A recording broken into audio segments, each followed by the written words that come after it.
I did the darkest thing a man could ever do for the Vatican. I broke the chains. The chapel was dead long before I stepped inside. Dust clung to the pews like ash after a fire. The candles were still burning when I arrived, lined along the altar in rows of 12. And then, one by one, they died. No wind, no draft, just silence, then darkness swallowing flame. The stone floor groaned under my shoes. It felt wrong, like the ground itself remembered. I kept my breath steady, though it tasted of copper, as if someone had cut their tongue in the dark. The smell never left, heavy and metallic, caught in the back of my throat. Chains scraped against stone, slow, measured, too heavy to be dragged by a man. I froze, though my hands kept trembling at my side. I knew if I moved, the sound would follow. It followed anyway. The links clashed, then stopped, like someone waiting for me to speak. I didn't. My lips pressed shut. My jaw ached from holding back a name I hadn't spoken in years. The silence broke again. A thud, sharp, as though a shackle had dropped onto the flagstone, and then a second. My eyes adjusted to the dark enough to see outlines, arches blackened by soot, walls cracked as though something inside had tried to break free. Every stone looked wounded. A whisper ran through the rafters. Not a voice I could place. It slid from one end of the chapel to the other, without breath, without pause. I wanted to think it was the wind, but the windows were sealed. The air was still. The sound circled me, pressing closer, until I could feel it grazing the edge of my ear. I stepped forward. The candles lit again, not all at once, but in bursts. As though unseen hands forced fire back to the wicks, each flame bent in the same direction, pointing toward the apse. And there, in that corner shadow, I saw iron gleam. The chains were real, thick, black, rusted with centuries.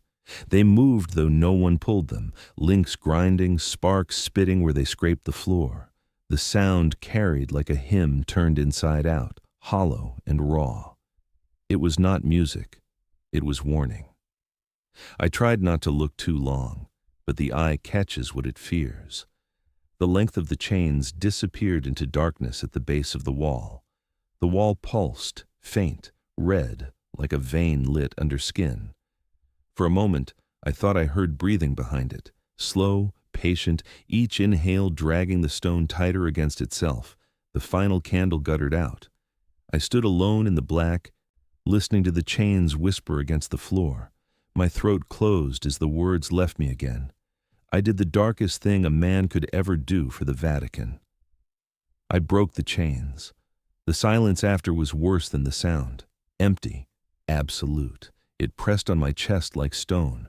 I knew then the chains weren't meant to hold a prisoner. They were meant to hold back a truth. And I was the one who let it breathe again. My name is Thomas Avery. I never thought anyone would remember me outside my parish, outside my quiet house in Providence. But the Vatican remembered. They pulled me out of the life I had built, and they did it with nothing more than a letter.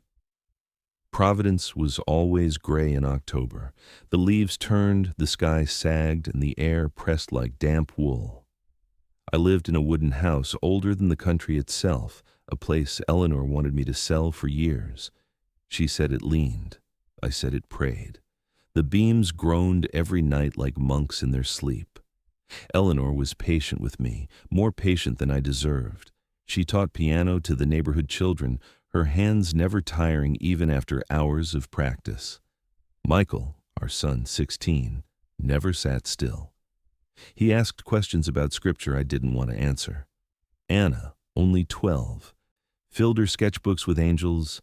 They had wide wings and open eyes, not the creatures the Vatican would show me later.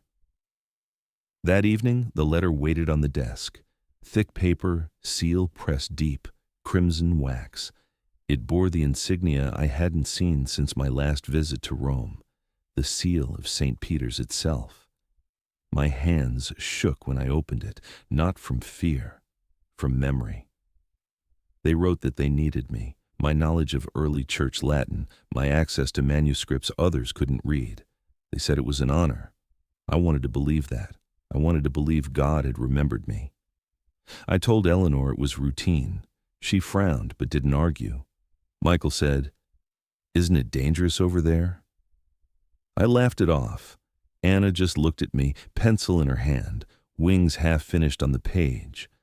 I promised I'd be back before the leaves finished falling. I shouldn't have promised that. The flight was long, the air stale.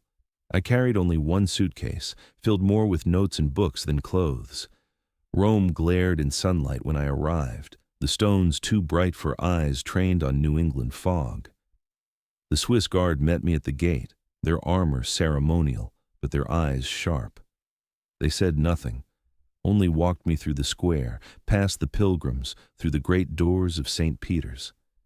The air changed there, it always did, thick, heavy, as if the prayers of centuries hung like dust. Cardinal Veyron did not greet me. Monsignor Corvin did. He smiled the way a teacher does when a student finally arrives, late but expected. "You're tired," he said. "We'll go slow." His voice was smooth, the kind that folded questions into obedience. I followed him through marble halls into the archives, where light fell thin through barred windows. The secret archives never liked visitors. Shelves taller than houses, lined with volumes no one had touched in generations. The dust coated everything, and still the books breathed. Corvin led me past them without pause, down to a chamber where 5 iron lamps burned with steady oil. He closed the door behind us. His smile stayed, but sharper. "Before you begin, you must know the rules." He raised his hand, one finger. "First, you do not speak any name you read aloud. Names bind. Let them stay ink." 2 fingers. "Second, you must never read a full passage in one breath. Stop. Break the rhythm. If you chant, it answers." 3. Third, do not look into the glass panels around the chamber. Reflection lies. It does not show you, but what waits behind you. 4. Fourth, if you hear chains move, you do not acknowledge them. Silence is safer than answer. 5. His hand closed into a fist. 5th, you never, under any circumstance, place your hand on the iron ring at the altar. It has slept centuries. It will not forgive touch. I nodded. The rules sounded like superstition, like the warnings whispered to novices when I studied in Rome. I told myself it was theater, a way to keep scholars afraid, obedient. Corvin's eyes studied me too long, as though waiting for something to crack. Then he handed me the first manuscript. The parchment was older than any I had handled at Brown. Fragile, brittle, the ink flaking with age. But the script was clear, neat, Latin knotted with Greek. I recognized phrases from apocryphal texts, names of angels struck from the canon. My pulse quickened. I forced my hand steady. Told myself I was here only to translate.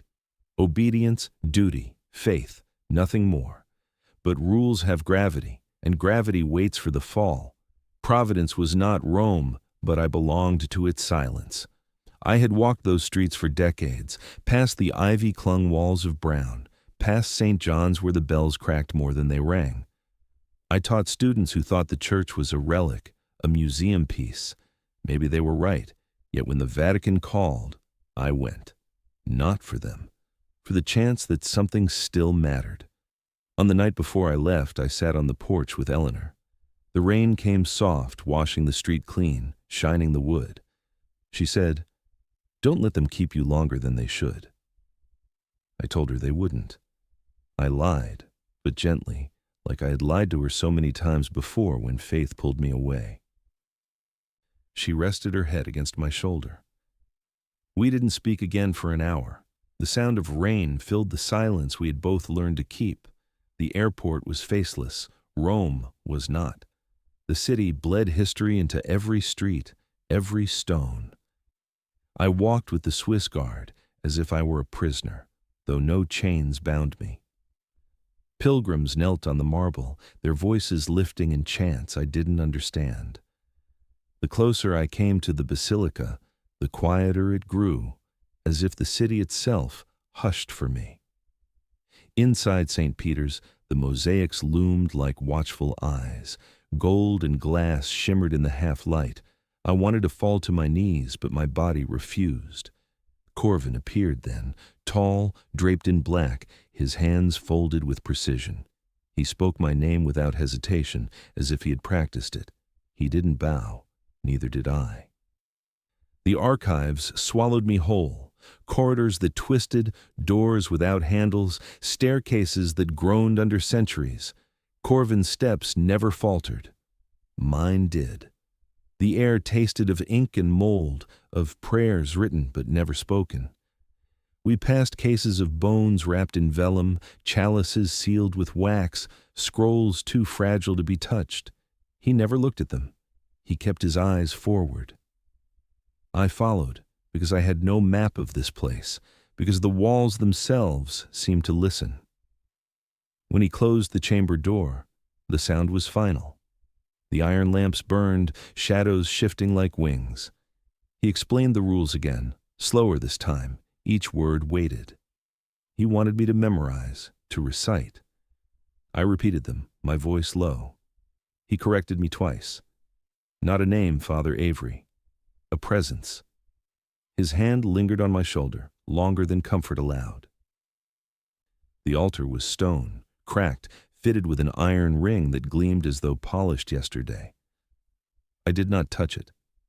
I did not even step too close. Still, I felt warmth rising from it, a pulse like blood under skin. Corvin saw my hesitation. "It's nothing," he said. "A symbol, nothing more." I almost believed him. Almost. When the lamps hissed, I caught myself whispering one of the rules. I didn't mean to, but they settled me, the way children whisper prayers before sleep. The parchment in my hand shook. The ink seemed darker than ink should be. And I remembered the last thing Eleanor said before I left. "Don't let them keep you." I already knew they would. Corvin left me alone after that. The chamber felt larger without him, though I knew the walls hadn't moved. The rules echoed in my head, circling like hymns I couldn't forget. First, names bind. I thought of Michael asking me if angels had true names. I told him no. I told him names were symbols. Now I wasn't sure. Second, never a full passage in one breath. I tried reciting lines under my breath, breaking them as if I were teaching. It felt like cutting scripture into pieces. It felt wrong, but safe. Third, reflections lie. I avoided the glass, though once I glimpsed my shadow stretch across it, longer than it should have been. Fourth, if you hear chains, stay silent. I laughed at that one quietly. There were no chains here, not yet. Fifth, never touch the ring. I didn't even need to remind myself. The iron glared like an open eye. I wrote each rule down in my notebook, as if notes would save me. That was what I knew, what I trusted. Books, margins, annotations. Eleanor used to tease me for scribbling in every volume I owned. Now my scribbles felt like prayers, the only prayers I had left. When Corvin returned, he carried another manuscript. He said, "Translate slowly. Stop when you feel weight, you'll know." I asked him what he meant. He smiled. Scripture carries its own voice. He set the book before me and stepped back into the shadows, watching. His presence was a pressure, not a comfort. The room darkened around him as if the lamps obeyed. I bent to the text, the ink sharp against the parchment, and began the work I had been called for. Every word clung to my tongue, every silence after it rang too long, and the rules waited, heavy like stones in my pocket, dragging me toward the floor. Archivist Romano visited once, bringing volumes wrapped in linen. His hands shook when he passed them over, his eyes fixed on the floor. He didn't speak except to say, "These haven't been opened in centuries." Then he crossed himself and left. I told myself it was old habit, nothing more. But the silence he left behind carried weight. Novice Peter was different. Young, maybe 20, too young to be in this place. He brought water, sometimes bread, sometimes only a nod. Once he asked, "Do you really understand what's written?" I said, "Enough." He looked at me as if that was both answer and lie. On the fourth night, I began to hear it. The text was clear, though faded. I read it aloud softly, breaking the passages as instructed. But after every pause, the words repeated. Not echoed, repeated. My own voice, and yet not mine. Carrying on when I stopped, I froze mid-sentence. The sound went on 2 words longer before cutting sharp, like a string snapped. When I looked around, the lamps hissed, but no one else was in the chamber. I whispered to myself, "Fatigue, nothing more. Walls carry sound." That was all. I kept reading. The lines spoke of angels in exile, wings torn, names erased, and each time I came to a name, the silence thickened. I didn't dare pronounce them. I thought of Corvin's warning, names bind.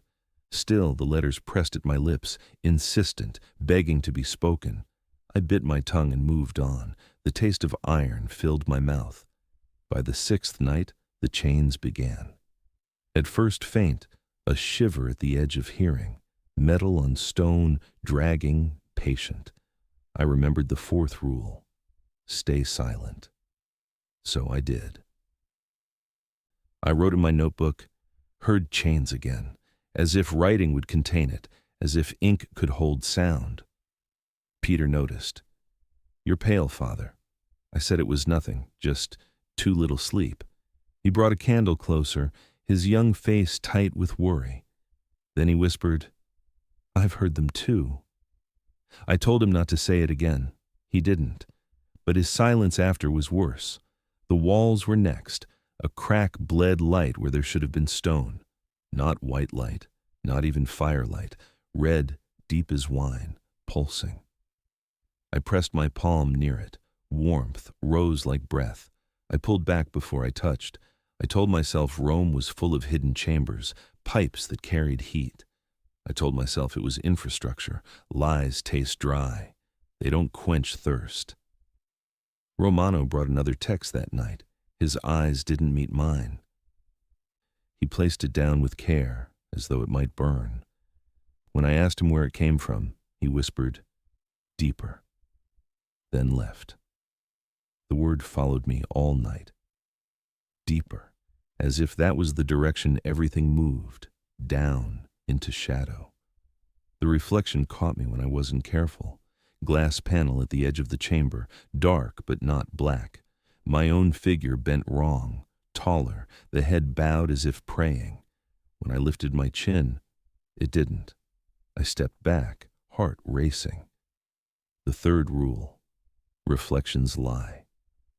I closed my notebook over my face until the lamps burned steady again.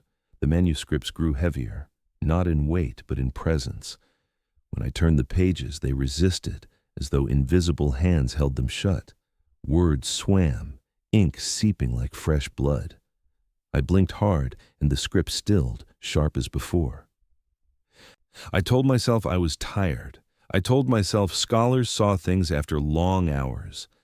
But I didn't believe it anymore. Peter came again, leaving bread. He lingered this time. "Do you ever feel like it's listening?" he asked. I didn't answer. He nodded as if I had. Then he added, "The chains. They don't sound angry. They sound patient." I wanted to rebuke him, tell him never to speak of it. But the truth pressed harder. He was right. The sound wasn't threat. It was waiting. The night after, the candles died one by one, just like in Providence. The chamber breathed around me, though no air stirred. The red crack widened, spilling glow across the stone. I pressed my eyes shut, but light seeps through lids. The sound rose louder, chains shifting, pulling, tightening against stone. Each clink struck like a bell. I held my breath. I prayed silently. Nothing answered. When Corvin returned, he found me shaking. "You've read well," he said, voice calm. I demanded to know what the light was. He smiled. "Symbol, nothing more." He placed his hand on my shoulder. His skin burned cold. And I understood then. The rules were not to protect the texts. They were to protect me, from the texts, from the chamber, from what the chains held down. But by then, I had already broken rhythm once. One passage read too quickly, too smooth. And the voice had answered, not echo, but answer. It spoke my name back to me, not Avery, not father. My name, full, exact, syllable by syllable. And it laughed when I froze. I tried to bury myself in routine after that. Read, translate, write, repeat. But every task carried echo now. When I scratched ink across the page, a second scratching followed, half a beat later. When I swallowed water, I heard another throat swallowing beside me. When I whispered prayer, the amen came back louder, from a mouth that wasn't mine. Romano returned once more, older than age itself, his eyes hollow. He placed another manuscript in my hands and whispered, "Stop when it calls you." Then he turned away, shoulders shaking. I never saw him again. Maybe he fled. Maybe the chains claimed him. I didn't ask. I didn't want to know. Peter grew restless. He lingered by the door, eyes searching the shadows. Once he asked, "Father, what if it's not a curse? What if it's a plea?" I told him no plea hides behind iron for centuries. He didn't argue, but his silence carried rebellion. He wanted to believe something still holy lived behind the wall. The next night, the reflection betrayed me again. Not me, not Peter, not Romano. Something else, crouched low, wings folded, face hidden. Its mouth moved, and though no sound came, I knew the word. My name. Always my name. I shut my eyes until stars burned behind the lids, but the shape stayed, burned into vision. When I opened them, the glass was clean. Only my face remained, pale, hollow. The chains erupted after that. No patience, no whisper. Fury. Iron split the silence, rattling like thunder. Dust poured from the ceiling. The lamps blew out. The crack blazed open, red spilling like blood. I staggered back, notebook falling from my hands. The pages scattered, scrawled with rules and warnings, and the voice rose clear for the first time. Not whisper, not echo. Clear, commanding. Thomas. It said my name like it owned it. And in that moment, I knew the rules had always been truth, not superstition. They weren't written to keep me safe from ignorance. They were written because someone else had stood where I stood, heard what I heard, and failed to stay silent. The chamber shook. The chains rang louder. The red light pulsed in rhythm with my heart. And I understood. The incident had begun. There was no going back. Corvin waited until I was too tired to argue. He came when the lamps burned low, his shadow stretching long across the chamber floor. I'd fallen asleep at the desk, ink smeared across my fingers, Latin half-finished on the page. He placed his hand on my shoulder. Cold again, always cold. "Father Avery," he whispered, "it's time you understood where you are." I thought I already knew. The Vatican, the archives, a place where knowledge slept and men like me translated its dreams. But his eyes told me otherwise. His smile was a blade turned flat, pressed but not yet cutting. He led me through the corridors I hadn't seen before. Steps wound downward, deeper than I imagined the earth beneath St. Peter's could go. The air thickened, damp with stone and smoke. We passed doors locked with iron seals, some marked with symbols I didn't recognize. Each door whispered as we walked by, wood straining like it remembered being opened. At last, we came to a hall lit not with lamps, but with fire set into the walls. Shadows leapt wild across frescoes long decayed. I saw wings painted black, saints with their eyes scratched out. My stomach clenched. This was no holy place. 3 figures stood waiting, Cardinal Veyron in crimson robes, tall as a pillar, his face sharp and pale. Sister Elspeth silent, her veil tight against her face, eyes like glass that caught no light. Brother Torvin, massive, arms folded, a chain looped across his chest like ornament. I froze. Corvin gestured me forward. "Your Eminence," he said softly, "the key has arrived." Veyron's gaze cut through me. "Thomas Avery," he said, voice smooth, the weight of Rome itself in each syllable. "You've served us well already, though you don't yet know how. Sit." He motioned to a chair carved from stone. I sat because my legs refused to keep me standing. They circled me like judges. Veyron spoke first. "You believe you serve the Vatican, you believe you serve God, but you serve us, Father, and we are not the Vatican you imagine." My throat tightened. "Then who are you?" His smile barely moved. "The true guardians. The keepers of chains the Church itself would rather forget. They call us heretics. We call ourselves necessary." He leaned closer. "We are the ones who remember." I wanted to stand, to protest, but Torvin's shadow loomed and Elspeth's eyes held me like nails. Corvin whispered at my ear, "Listen. You must listen." Veyron lifted a small book bound in skin darker than age should allow. He opened it, showing pages thick with ink and blood. "This is the record of the first binding," he said. "Do you know the name of the cardinal who sealed it?" I shook my head. He smiled. "Avery. Your blood. Your ancestor stood here centuries ago. His blood sealed the chains, and now yours must break them." I whispered, "No." "Yes," Veyron said louder. "Blood opens what blood closes. You are the last key, Thomas. You cannot change what you are." Elspeth moved forward, drawing a cloth from her robes. She unfurled it with deliberate care. My breath caught. Eleanor, Michael, Anna, bound, blindfolded, gagged, their faces pale, their bodies trembling. Not in the room, but painted clear across a mirror of smoke she held in her hands. I reached for it, but she pulled it back. "They are safe," she said. Her voice was the first I'd heard, and it was dry, rasping, like wind through bones. "They are safe until you fail." I nearly collapsed. My knees shook against the stone floor. "Why them?" Veyron answered without pause. "Because you love them, because love is the purest chain, and because it binds you more tightly than iron." Torvin unrolled another chain, thicker than wrists, links blackened with rust. He dropped it on the floor at my feet. The clang echoed like a verdict. He said nothing. He didn't need to. Corvin leaned close again.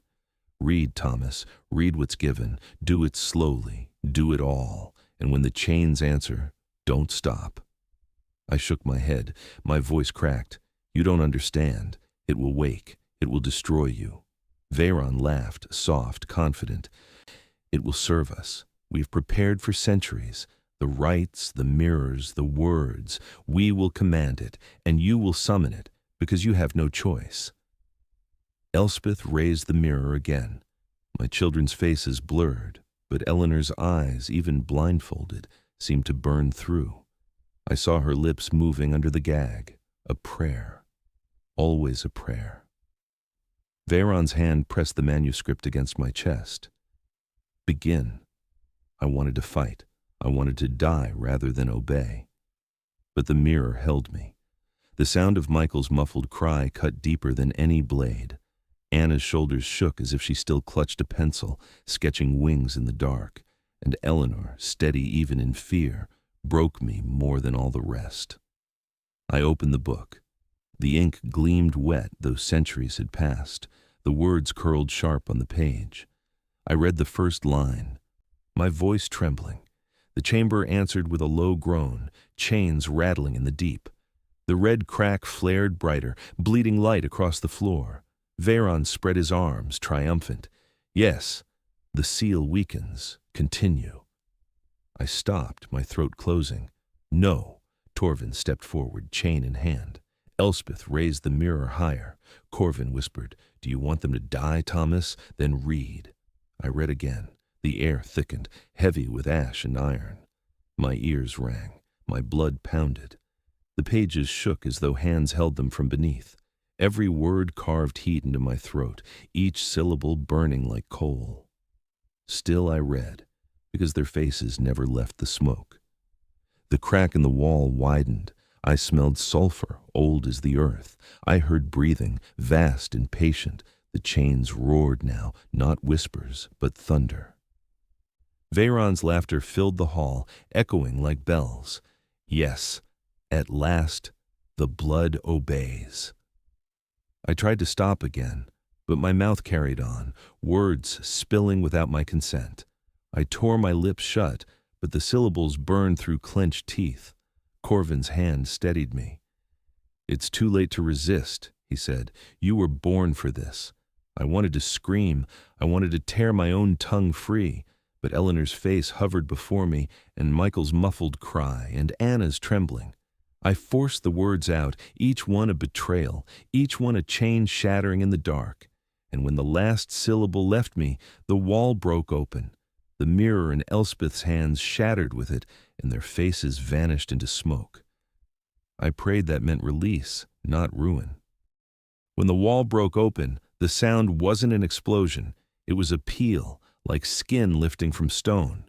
The red light rushed the chamber, drowning the lamps, filling every crack of mortar. Heat rolled over us in waves. I couldn't breathe for a moment, as if the air had been replaced with ash. Something moved inside the breach, not a body first. Feathers. Black at the roots, burned to ember at the ends, as if each barb held a coal.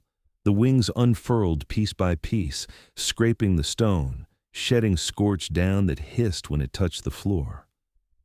I told myself not to look, but I looked. Everyone did. Abaddon stepped through the dust. Tall, too tall for a man, narrow as famine. His skin wasn't skin. It was a surface like cooled iron, dark, pitted with cracks that leaked a thin, slow smear of black onto the stone, where eyes should have shone. There were pits filled with fluid so dark it ate the light. When the head turned, that black ran in threads, like tears that had learned to clot. Abaddon's mouth opened. No sound came at first. The wings struck the air once and hot wind shoved us backward. Then the voice arrived, quiet, calm, an echo of a cathedral sung by one throat. It didn't choose a language. It chose understanding. It said, "You broke the chains." The words weren't accusation. They were fact. Veyron answered with Latin, fast, practiced, the chant of command. Elspeth mirrored him, cadence locked, tone hard. Corvin's voice braided theirs, each syllable like a rivet hammered into iron. Sigils flared in the chalk. Mirrors bled smoke that curled toward Abaddon's feet. The creature didn't move. It only watched, tears of black pattering onto the circle's rim. The first tug took hold. I saw it in the way the wings tightened, in the tiny shudder of the shoulders. The mirrors brightened, surfaces rippling like water freezing. Veyron's smile cut like glass. "See," he said, "they always bend." For a moment the air steadied. The heat eased. Elspeth's parchment thrummed under her fingers. She stared without blinking, eyes wide enough to crack. Torvin stomped the circle closed, his chain rattling. They had him. They believed they had him. Abaddon tilted his head. The black from his eyes stopped. He looked at Veyron as one looks at an insect that has found a way to speak. Then the mouth moved again, this time with voice like a bell rung underwater. "Your words are imitations." The parchment tore from Elspeth's hands without touch. The mirrors burst inward, smoke collapsing into itself. The circle lifted like dust in a gust and scattered against the vault. Veyron didn't stop. He shouted the command phrases louder, but the vowels bled into consonants, then into nothing at all, leaching from the air. Torvin charged, chain lifted. The chain struck Abaddon's shoulder and froze, links turning rigid as if flash-frozen in ice. A heartbeat later, the iron powdered and drifted down, gray snow in a red storm. Torvin stared at his empty hands, then at the creature's face. He moved to run. He didn't get the chance. The wings folded once, and the force of that single motion threw him into the wall. Bone gave first, then stone. He slid to the floor, a smear of red following him down. He didn't rise. Elspeth tried to flee to the door, parchment clutched against her chest as if it could be a shield. Abaddon's gaze drifted to her without hurry. The parchment split in her hands, not torn by fingers, but by decision. She stopped moving and stared at the halves falling. Her lips moved without sound, forming prayers she had never learned. Then, she. A sound tore through the chamber. Bells, not one, a dozen, maybe more. They rang without rhythm, overlapping like a choir of metal. No ropes, no hands, no steeple above our heads. Still the chapel bells rang, answering a summons older than stone. Veyron tried again. He spoke a name I didn't recognize, and this time the name answered, not as echo, but as contempt. Abaddon's mouth opened wider, and the dark running from his eyes welled up and spilled over his teeth. He said, "You do not hold me. You hold your fear." The heat rose until the air warped. The red light stuttered, then surged. Thick smoke rolled across the ceiling and fell in slow curtains. My throat burned. I coughed and tasted iron. Corvin crawled toward me, hands blackened. "We can still bind it," he said. "You must speak." "I can't," I said, my voice cracked. "And even if I could, I won't." His eyes were wild. "He has your blood. He doesn't kill what he might use." He pushed a knife into my palm. "If you cut and speak, the ritual listens. It was written with Avery blood. It answers the same." I stared at the blade. The bells rang harder, faster, until the sound vibrated my teeth. Elspeth screamed then, short, sudden, cut in half. I didn't turn. I didn't need to see. The scream went on without a throat, a loop of terror frozen in the air, and it didn't end until Abaddon looked away. Veyron tore himself from the chain with a ragged sound and staggered forward. His robes were blackened and smoking. He thrust his bleeding hands toward the creature. "By the authority you once served, kneel." Abaddon considered him for a long second, a second stretched by heat and bells and blood. Then he bent, not to kneel, but to lower his face until it was level with the cardinal's. He whispered something I couldn't hear. Veyron broke. He folded inward, as if the word had removed the bones from his body. Abaddon turned toward me. He didn't speak, but a feeling cracked open inside my chest. Recognition, or hunger, or home.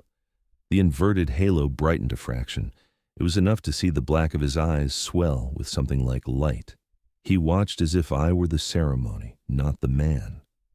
I pressed harder, skin giving with a small, wet sound. Blood beaded, then ran. I whispered the first word, not Latin, not Greek. Something older that had been burnt into my bones by some ancestor whose blood had made these chains. The bells cut off mid-toll. Silence fell like a slab. The red light drew inward, focused, the way an iris narrows. Abaddon stilled. The wings lifted a finger's breadth, then drifted down. He was listening. Veyron saw it and laughed, the sound broken. "Yes, you see? It answers you. It must." Corvin pointed to the floor. "Finish the line, then the next. Keep your blood on the altar. Do not look up." I looked up anyway. Abaddon's face had softened, if iron can soften. The black at the eyes seemed less like fluid, more like glass. I felt a thought pass through me that wasn't mine. This wasn't the binding before. This wasn't the room. The thought ached. I didn't know if it was his or mine or something older's. I finished the second line. The air thickened again, but less hot, more heavy. Chains rose from the floor like vines remembering to grow. They didn't grab him. They hovered, uncertain, awaiting command. My blood ran down the knife and dripped to the stone. Each drop hissed. Then the twist came, not from him, but from us. The mirrors, what was left of them, lit with a pale, false light. From behind where Veyron had stood, a circle flared. New sigils burned into the floor. Not the old ritual, but something added, modern, cruel. I saw small blades hidden in the grooves, ready to slice whatever touched down. They hadn't planned to bind Abaddon to a prison. They planned to bind him to a yoke. I don't remember falling, only the sound of my knees on the stone. The knife was gone, lost in ash. The chamber was silent, except for the faint breath of the breach behind me. Corvin's voice was gone too, whether swallowed by ash or taken through the breach. I never learned. No chains, no bells. Just the weight in my chest that wasn't mine. Abaddon didn't stand before me anymore. He stood inside. I felt the shape of wings pressing against my ribs, the ache of muscles I never had. His voice wasn't in my ears. It was behind my thoughts, like a door half open in a corridor that has no end. I tried to pray. I couldn't. Words faltered as soon as I formed them, every syllable bent, redirected, as if another tongue shaped the air first. Still, I whispered the only word I could manage. Stop. Nothing stopped. Not inside, not outside. My heart kept beating. His rhythm and mine, two drums playing against each other, waiting for one to fail. The smoke thinned. The bodies were gone or unrecognizable. The breach glowed softer now, like cooling iron. I staggered to my feet. My blood trailed the floor, drying fast, the pattern of sigils without intention. I told myself to leave. But the thought that rose from the back of my mind wasn't mine. It said, "We're not finished." I left anyway. I climbed stairs that felt endless, each step dragging chains that no longer lay outside. They dragged in me. I heard them with every breath. When I reached the surface, dawn had come. Rome was quiet, the bells above St. Peter's broken from a night no one else had witnessed. Or maybe they had. Maybe the whole city heard and chose silence. I walked the streets unseen. Guards passed and didn't raise eyes.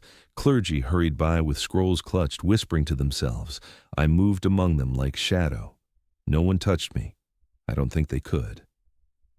The flight back to Providence blurred. I don't know how I left the Vatican.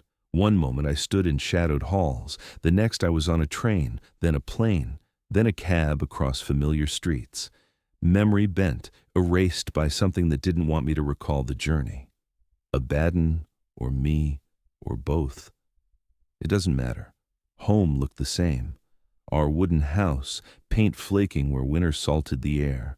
Eleanor's garden bent with frost, the stalks trimmed, waiting for spring. I stood at the edge of the street, coat tight, collar high. I saw them through the window. Eleanor setting the table, Michael laughing at something on the television. Anna curled with a book too big for her hands, safe, breathing, alive. I didn't move closer. I didn't knock. I didn't want them to see what I carried. Every step forward, the chains pulled back. My chest burned. My skull rang. Abaddon stirred, not violent, not yet, but restless, like a storm caught behind glass. I felt him watching them through my eyes. That was enough to freeze me where I stood.